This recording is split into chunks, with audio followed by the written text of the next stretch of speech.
we had a request from users for them to be able to design their own Installers Worksheet.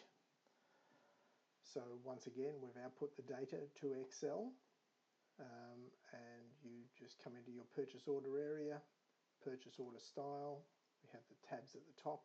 We go to installer installation and select the installer, select the style and update, then tell it which Excel spreadsheet it's going to use, and in this case I've created this installer template, which is just an empty Excel spreadsheet. So you just open up Excel and save an empty Excel spreadsheet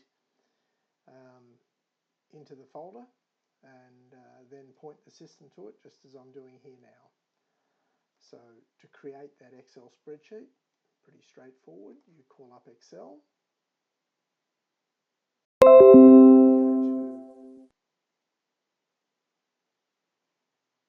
that, you save it, see, DBS, and you typically put it into your templates folder.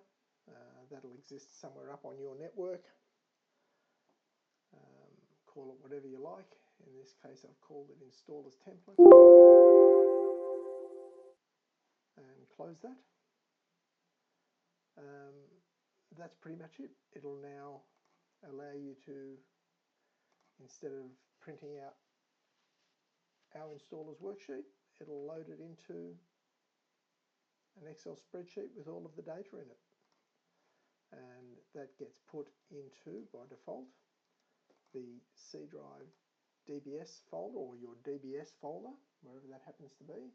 But you have the ability to tell it to go into any folder you like.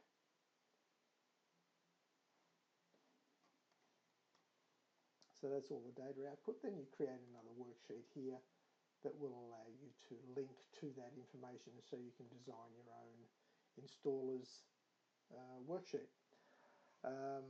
How do you tell it where to put the output? That is in your external file paths. So under master files, file paths, you then have DBS installation export, and down here you can tell it where you want to put that information. And that's the same for the check measure output that we had in the earlier video. So that's basically how you do it. You just create an empty Excel spreadsheet, save it into the templates folder, and then link it into the system in the purchase order area, purchase order styles here, and using the tab on the end for the Installers worksheet. Thanks very much.